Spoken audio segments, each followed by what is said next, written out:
Good morning, dear students.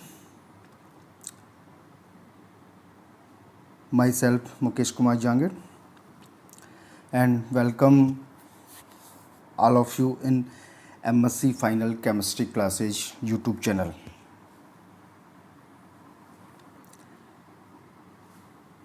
In last 3 or 4 sessions or video lectures, we discussed about basic introduction of disconnection approach. We discussed about what is disconnection, retrosynthesis, synthetic equivalent, FGI, functional group interconversion, reversal of polarity, designation of polarity. Okay तो उसी sequence में आज हम लोग एक important part discuss करते हैं जो डिस्कनेक्शन से रिलेटेड है, the importance of order of events in organic synthesis. The order of events in organic synthesis. Okay देखो, अगर सिंपली हम लोग बात करें तो इसका मतलब ये है ऑर्डर ऑफ इवेंट्स का बेसिकली कि हम लोग किसी भी टारगेट मॉलिक्यूल को किस तरीके से डिस्कनेक्ट करें या किस वे में या किस सीक्वेंस में डिस्कनेक्ट करें कि उसके डिस्कनेक्शन से हमें उसका इजीली अवेलेबल स्टार्टिंग मटेरियल मिल जाए. बस ये ध्यान रखना. ऑर्डर ऑफ इवेंट्स का मतलब हम लोग उसका जो डिस्कनेक्शन है उसको किस ऑर्डर में सेट करें कि उस ऑर्डर से अगर डिस्कनेक्शन किया जाए तो हमें उसका इजीली अवेलेबल स्टार्टिंग मटेरियल मिल जाए. देखते हैं. The order of events are mainly useful synthesis of aromatic compounds in organic synthesis. First thing कि जो ऑर्डर ऑफ इवेंट है वो एरोमेटिक कंपाउंड्स के सिंथेसिस के लिए बहुत इंपॉर्टेंट है. Each and every target molecule is disconnected in such a way that the reverse reaction give the same target molecule. For this purpose we will use following guidelines. किसी भी molecule को इस तरीके से डिस्कनेक्ट किया जाए कि अगर रिवर्स रिएक्शन किया जाए, मीन्स अगर उसका सिंथेसिस किया जाए तो हमें वो टारगेट मॉलिक्यूल मिले और वो भी मैक्सिमम एल्ड में. तो इसके लिए हम लोग कुछ रूल्स फॉलो करेंगे. ये रूल्स ही गाइडलाइन होंगी. इनमें जो फर्स्ट गाइडलाइन है वो क्या है? First of all, look a combination of substituent present in target molecule in a readily available starting material. Some easily available starting material are. Means हम लोग उस मॉलिक्यूल में ये कॉम्बिनेशन चेक करेंगे कि इसको हम लोग किस तरह से डिस्कनेक्ट करें कि जो हमें स्टार्टिंग मटेरियल मिले वो स्टार्टिंग मटेरियल मार्केट में इजीली अवेलेबल हो. तो वो कैसे हम लोग चेक करेंगे? वो हम लोग देखेंगे कि हम लोग कहाँ तक इसका डिस्कनेक्ट कर सकते हैं और कौन सा कंपाउंड हम लोग इसका स्टार्टिंग मटेरियल यूज कर सकते हैं जो मार्केट में अवेलेबल हो.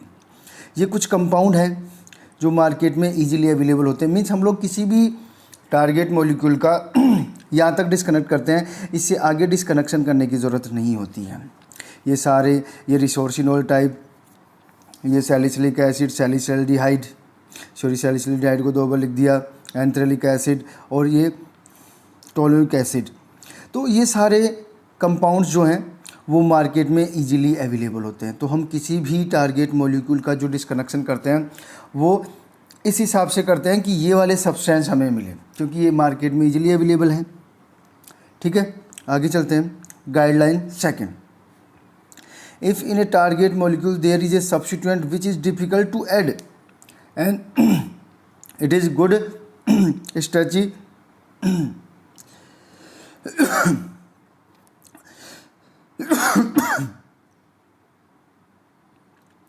if in a target molecule there is a substituent which is difficult to add, then it is good strategy not to disconnect these groups and use starting material containing that substituent.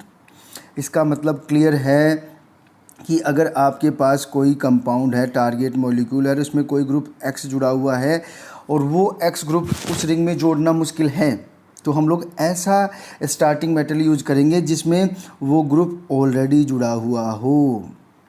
For example हम लोग एक example लेते हैं, this one. देखो यहाँ पे क्या है, NO2 को डिस्कनेक्ट कर दिया तो CN बॉन्ड का डिस्कनेक्शन होगा तो हमें मिल जाएगा फेनिल और दिस वन. और यहाँ पे ये जो होगा वो NO2+ निकल जाएगा। तो देखो अगर हम लोग देखें तो जो ये बेंजीन है, बेंजीन इनसे बेंजीन जोड़ को थोड़ा इजी नहीं है, इसलिए हम लोग there is no need of further disconnection because biphenyls are easily available. तो ध्यान रखना, हम लोगों को लगता है कि अगर किसी बेंजीन डेरिवेटिव में किसी ग्रुप को जोड़ना कठिन है, टफ है, तो हम लोग ऐसा स्टार्टिंग मेटल यूज करेंगे कि वो ग्रुप, उस जो ग्रुप है जिसको ऐड करना इजी नहीं है, टफ है, उसको हम लोग ऐसा स्टार्टिंग मेटल यूज करेंगे कि वो ग्रुप स्टार्टिंग मेटल में ही अवेलेबल हो।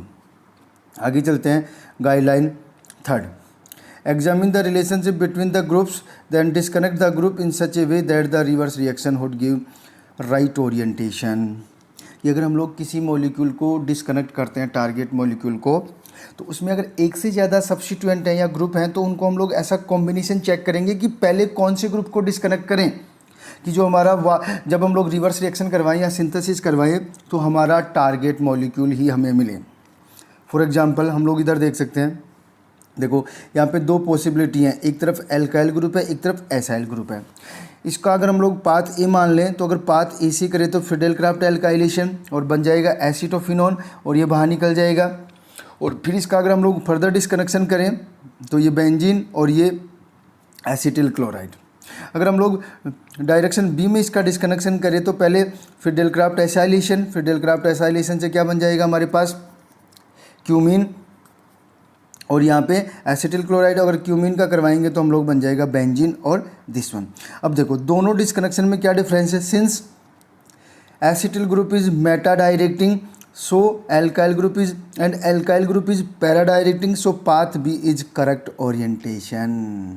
इसका मतलब क्या हुआ कि अगर हम लोग इस वे में सिंथेसिस करें, पहले हम लोग एल्काइलेशन करें, ये एल्काइलेशन होगा फिडेलक्राफ्ट, और फिर एसाइलेशन करें हम लोग, तो हमें हमारा टारगेट मॉलिक्यूल मिल जाएगा। लेकिन अगर हम लोग पाथ ए की तरफ जाते,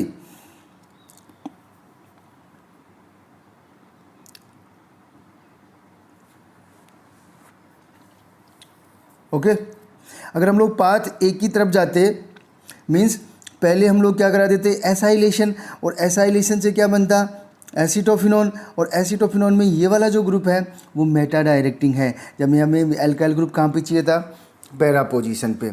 इसलिए जो पाथ ए है वो करेक्ट, पाथ बी जो है वो करेक्ट डिस्कनेक्शन है, ये वाला। पहले एल्काइलेशन वाले बॉन्ड का डिस्कनेक्शन करेंगे, उसके बाद एसाइलेशन वाले बॉन्ड का डिस्कनेक्शन करेंगे।